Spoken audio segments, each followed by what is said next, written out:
దశావతారాల్లో 8వ అవతారమైన శ్రీకృష్ణుని అవతారం యొక్క ముఖ్య ఉద్దేశం ఏమిటి? అసలు శ్రీకృష్ణుడు ఎలా అవతరించాడు? అనేది ఈ వీడియోలో నేను చెప్పదలుచుకున్నాను.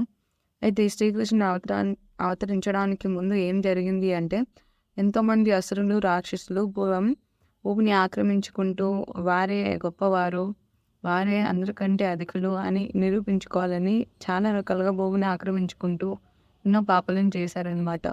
సో భూదేవి వారి వారి పాపాలను భరించలేక, మోయలేక బ్రహ్మదేవుని దగ్గరికి వెళ్ళి దుఃఖిస్తుంది. దుఃఖించి తనని రక్షించమని కోరుకుంటుందనమాట. అప్పుడు బ్రహ్మదేవుడు మిగతా దేవతలందరితోనూ కలిసి శ్రీ మహావిష్ణువు దగ్గరికి వెళ్తారు. అప్పుడు బ్రహ్మదేవుడు ధ్యానం చేస్తూ శ్రీ మహావిష్ణువు యొక్క సందేశాన్ని తెలుసుకొని మిగతా దేవతలతో ఇలా చెప్తాడనమాట. ఇక దేవతలందరితోని అంటారు, మీరంతా కూడా మేము ఈ అంశాలతోని భూలోకంలో జన్మించండి. ఆ తర్వాత విష్ణుమూర్తి కూడా తన వసుదేవుని కుమారునిగా భూమిలో అవతరించి ఈ దుష్టులైన అసురులను, రాక్షసులను, దుష్ట కార్యాలు చేసే ఈ మనుషులను కూడా తను సంహరిస్తాను అని చెప్పి, అలాగే తనతో పాటు ఈ సృష్టి అంతా ఏ మాయ చేత నడిపించబడుతుందో ఆ మోహం అనే మాయ ఏదైతే ఉందో దానికి మూలమైన యోగ మాయతోని తాను భూమిపైన అవతరిస్తాను అని చెప్పారు విష్ణుమూర్తి. ఆ యోగ మాయని సాక్షాత్తు కార్యనిర్వహణకై శ్రీకృష్ణునికి సోదరిగా భూమి మీద అవతరిస్తుంది అని చెప్పారనమాట. యోగమాయ అంటే పార్వతీదేవి అంశ అని చెప్తారనమాట. ఈ దశావతారాల్లో ఓన్లీ శ్రీకృష్ణుని అవతారంతో మాత్రమే యోగమాయ కూడా జన్మిస్తుందన్నమాట. సో యోగమాయ అంటే ఎవరో కాదు, సుభద్రాదేవి. మనందరికీ తెలిసిన సుభద్రాదేవిని ఆ యోగమాయ అనమాట శ్రీకృష్ణుని చెల్లెలుగా జన్మించింది. సో ఇక అసలు విషయానికి వస్తే, శ్రీకృష్ణుడు అవతరించింది ఎప్పుడూ కూడా ప్రతి అవతారం యొక్క విష్ణువు ప్రతి అవతారం వెనక ధర్మ సంస్థాపనే ఉంటుంది.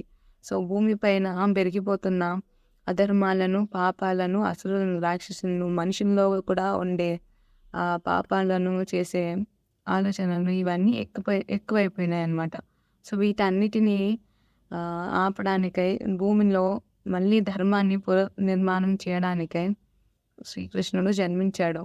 అయితే ఆయన పుట్టినప్పటి నుంచి కూడా ఆయన ఎన్నో వింతలు జరుగుతూ ఉన్నాయన్నమాట. వసుదేవుని దేవకికి జన్మించినప్పుడు వారి అష్టమ సంతానమైన వల్ల కంసునికి మృత్యు వస్తుంది అని తెలుస్తుంది అనమాట కంసునికి. సో కంసుడు మేనమామయ్యుని కూడా శ్రీకృష్ణుడు పుట్టినప్పటి నుండి అతన్ని చంపాలని ప్రయత్నిస్తూనే ఉంటాడు. ఇది మనందరికీ తెలిసిన కథే.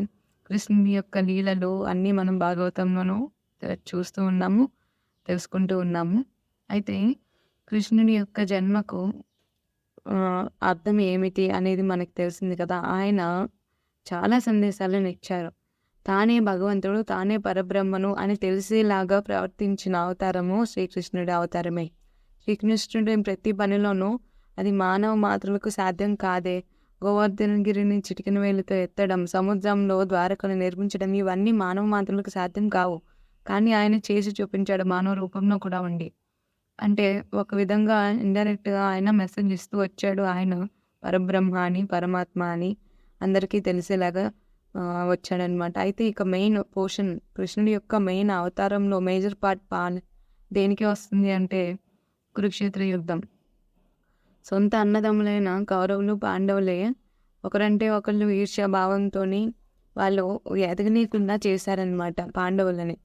నిజానికి వాస్తవంగా దక్కాల్సిన పదవి ఏదైతే, యువరాజు పదవి ఏదైతే ఉంటుందో అది ధర్మరాజుకి కాకుండా దుర్యోధనుడు చిక్కించుకోవాలని చూస్తాడు. అందుకు కార్యనిర్వాహక రాజుగా ఉన్న ధృతరాష్ట్రుడు కూడా అంధుడే కావచ్చు ఫిజికల్గా, కానీ మానసికంగా కూడా అంధుడై పుత్ర వ్యామోహంలో పడిపోయి అన్యాయానికి, అధర్మానికి సపోర్ట్ చేస్తూ ఉంటారు. సో ఈ అన్యాయ అధర్మాలను బాగా పెరిగిపోవడం, అది కూడా ఒకటే కుటుంబంలో రెండుగా చీలిపోయేంత గొడవలు, యుద్ధాలకు దారితీసే సన్నివేశాలు ఉండడం. అయినప్పటికీ పాండవులు ధర్మాన్ని ఎప్పుడు విడవలేదు కాబట్టే శ్రీకృష్ణుడు పాండవుల పక్షాన ఉన్నాడు. అలాగే పాండవులు కూడా శ్రీకృష్ణుని మాటను ఎన్నడూ జవదాటలేదు. ఆయన ఇచ్చిన ఏ సలహానైనా వాళ్ళు తూచా తప్పకుండా పాటించారు. శ్రీకృష్ణుడు సాక్షాత్తు విష్ణుమూర్తి అని వాళ్ళు గుర్తించారు కాబట్టే వాళ్ళు ఆయన చెప్పిన ప్రతిదానికి అంటే అగెన్స్ట్గా వెళ్ళకుండా ఆయన చెప్పిన ప్రతిదాన్ని పాటించారనమాట. అయితే ఇక యుద్ధం, కురుక్షేత్ర యుద్ధం ఎందుకు జరిగింది అంటే భూమి మీద చాలామంది రాజ్యాలలో రాజు పదవిలో ఉన్న వాళ్ళు, చాలామంది రాక్షసులు, అసురులు వీరందరూ కూడా భూమిని ఆక్రమించుకొని ఉన్నారు. సో ఇప్పుడు మనకి వరల్డ్ వార్ అంటాం కదా, కొన్ని దేశాలు ఒకవైపు ఇంకొన్ని దేశాలు ఇంకోవైపు వరల్డ్ వార్ చేస్తూ ఉన్నారని అంటాం కదా. సేమ్ అలానే ఇప్పుడు కురుక్షేత్ర యుద్ధం జరగడానికి మెయిన్ రీజన్ కౌరవుల వైపు కొన్ని రాజ్యాలు, పాండవుల వైపు కొన్ని రాజ్యాలు, ఇట్లా అన్ని రాజ్యాల వాళ్ళు, భూమి మీద ఉన్న అన్ని రాజ్యాలు కలిసి యుద్ధం చేశారనమాట. ఓన్లీ కౌరవులు పాండవులే కాదు, వాళ్ళకి సమ్మతిస్తూ కౌరవుల వైపు కొన్ని రాజ్యాలు, పాండవుల వైపు కొన్ని రాజ్యాలు కలిపి యుద్ధం చేస్తూ అందరూ కూడా 18 రోజుల యుద్ధంలో మరణించారు. ఆ విధంగా భూమి యొక్క భారాన్ని ఈ అసురులు, రాక్షసులు, మానవులు, ఆపత్ములైన మానవులు వీళ్ళందరూ చేసే పాపాల నుండి భూదేవిని రక్షించడానికి, మళ్ళీ ధర్మాన్ని పునఃప్రతిష్ఠించడానికై పాండవుల ద్వారా మళ్ళీ ధర్మాన్ని నిలబెట్టారనమాట. ఇక శ్రీకృష్ణుడి అవతారం మెయిన్ ఉద్దేశం అయితే అలా పూర్తయిందనమాట. సో ఇందులో భూమి మీద అందరూ చనిపోయారు. మరి పాండవులు కూడా మనుషులే కదా, పూర్వజన్మ పాపాలు వీళ్ళకి ఉండుంటాయి కదా అని చెప్పి వాళ్ళని కూడా సంహరించవచ్చు. కానీ ఆ పాండవుని ఎందుకు రక్షించారు అని అంటే వాళ్ళందరూ కూడా దేవతల యొక్క అంశాలు. దేవుడు కుంతిదేవి ప్రతి దేవునికి ఒక మంత్రాన్ని జపించడం వల్ల తనకు ఆ సంతానం లభించారు పాండవులు. కాబట్టి వాళ్ళకి ముందు జన్మలంటూ ఏమీ లేవు. కాబట్టి వాళ్ళు పాపాలు ఏమీ చేయలేదు. అండ్ పుట్టిన ఈ జన్మలో కూడా పాండవులు ప్రతిసారి కూడా కార్యాలను చేస్తూ ఉన్నారు. అధర్మాలు, అన్యాయాలు ఎప్పుడూ చేయలేదు. కాబట్టి వాళ్ళని రక్షించాడు శ్రీకృష్ణుడు. సో ఇందులో ఇక తిరిగి మళ్ళీ ద్వాపర యుగం వెళ్ళి ఎండింగ్ కల్లా ఇది ధర్మం మళ్ళీ నిలబడిందనమాట. కానీ కలియుగం మొదలైనప్పటి నుంచి మళ్ళీ ధర్మం అనేది రూపు మారింది. అధర్మాలు, అన్యాయాలు మళ్ళీ పెరిగిపోయాయి. కానీ కృష్ణుడు అవతరించిన కార్యాన్ని అయితే సంపూర్ణం చేశాడు. సంపూర్ణం చేసిన తర్వాత తన మరణం అయిన తర్వాత కూడా ఇప్పటికీ పూరి జగన్నాథ్ టెంపుల్లో ఆయన హార్ట్ అనేది ఉంటుంది అంటారు. అది ఒక మిస్టరీ. అసలు కృష్ణుడు పుట్టినప్పటి నుంచి తను మరణించే వరకు చేసిన ప్రతి పని కూడా చాలా మిస్టరీ. అండ్ నాకు బాగా నచ్చిన క్వాలిటీ ఏంటంటే కృష్ణావతారంలో అసలు విష్ణుమూర్తి యొక్క పర్సనాలిటీ డైనమిక్ పర్సనాలిటీ. ఇలా కృష్ణుడు అంటే విష్ణుమూర్తిని నేను తీసుకుంటే శివుడు కానీ బ్రహ్మదేవుని కానీ ఎవరైనా వరాన్ని కోరినా, బాగా తపస్సు చేసినా అది కొంచెం దాటి ఇచ్చేస్తూ ఉంటారు ఆ వరాలని. కానీ కృష్ణుడు అలా కాదు, చాలా డైనమిక్ పర్సనాలిటీ ఆయనది. ఆయన అవతారాలన్నింటినీ కూడా మనం గమనిస్తే ఇదే తెలుస్తూ ఉంటుంది. వీళ్ళు అంత ఈజీగా దేనికి యాక్సెప్ట్ చేయరు. ఇంకా కృష్ణుని అవతారంలో విష్ణుమూర్తి యొక్క ఇన్ఫ్లుయెన్స్ బాగా ఎక్కువ ఉంటుంది. అచ్చం విష్ణుమూర్తిని చూస్తున్నట్లు అనిపిస్తుంది అన్నమాట వాస్తవ రూపంలో కృష్ణుని అవతారంలో. సో ఆయన చాలా తెలివిగా మాట్లాడతారనమాట. ఎదుటివాడి మాటకి తిట్టినట్టు కాదు, కొట్టినట్టు కాదు, అంటే కర్ర విరక్కుండా పాము చంపకుండా మాట్లాడుతున్నట్టు తనకు కావాల్సిన పనిని తను చేయించుకుంటాడు. అలా మాట్లాడే విధానము, మాటలతో మాయ చేయగలిగే తత్వం కృష్ణుడికి ఉంటుంది. కృష్ణుడిలాగా మాట్లాడడం అనేది అందరికీ చేత కాదు. ఆయన ఏ పని చేసినా సరే అది 200% పర్ఫెక్ట్గా ఉంటుందన్నమాట. సో కృష్ణుడి నుంచి మనం నేర్చుకోవాల్సినవి చాలా ఉంటాయి. మీరు చాలా మూవీస్లో చూస్తూనే ఉంటుంటారు, కృష్ణుడిని బాగా హైప్ చేస్తున్నారు కదా, అంటే ఆయన క్యారెక్టర్ని బాగా చెప్తూ ఉంటారు, ఎక్స్ప్లెయిన్ చేస్తూ ఉంటారు. సో నాకు అలాగే కృష్ణుడిని కూడా నేను బాగా అడ్మిట్ చేస్తాను.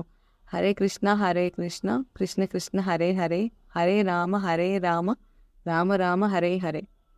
సో కృష్ణావతారం, రామావతారం ద్వారా చాలా ఇన్ఫ్లుయెన్స్ ఉంటుంది మన మానవ జీవితంలో. ఆ రెండింటిని మనం తెలుసుకోగలిగితే మనం జీవితంలో ఎలా ఉండాలి అనేది కూడా మనకి బాగా అర్థమవుతుంది. రామాయణ భాగవతాల గురించి నేను లాస్ట్ వీడియోలోనే చెప్పాను. అది మనందరం వయసుతో సంబంధం లేకుండా చదవాల్సిన గ్రంథాలు అని. నేను నమ్ముతున్నాను కృష్ణుడు ఇంకా ఉన్నాడు భూమి మీద అని. ఆయన్ని స్మరించుకుంటూ ప్రార్థిస్తూ ఉంటే ఏదో ఒక లీల చేసి ఆయన మనల్ని మంచి దారి వైపు నడిపిస్తూ ఉంటారు. కాబట్టి భగవంతుడు ఉన్నాడని నమ్మండి. విశ్వాసంతో ఆయన ప్రార్థించండి. అప్పుడు మీకు ఆయన ఖచ్చితంగా లభిస్తాడు. ఆయనే కాదు, కృష్ణుడనే కాదు, ఏ దేవుడైనా సరే, అది అల్లా అయినా జీసస్ అయినా, మనం నమ్మకంతో విశ్వాసంతో ఏ దేవుడినైనా ప్రార్థించినప్పుడు ఆయన మనకు తప్పకుండా లభిస్తారు. ప్రతి మనిషి యొక్క జీవితం లక్ష్యం ఏంటి అనేది కూడా మనకి తెలియాలంటే ముందు మనం ఏంటో తెలుసుకోవాలి. మన లోపల ఉన్న శక్తి ఏంటో తెలుసుకోవాలి. అలాగే భగవంతుని యొక్క ఆశీర్వాదాలు మనకి లభించాలి. అప్పుడు మనం సరైన దారిలో వెళ్తాం. మన జీవితం యొక్క లక్ష్యాన్ని మనం సాధించగలుగుతాం. Thanks for watching.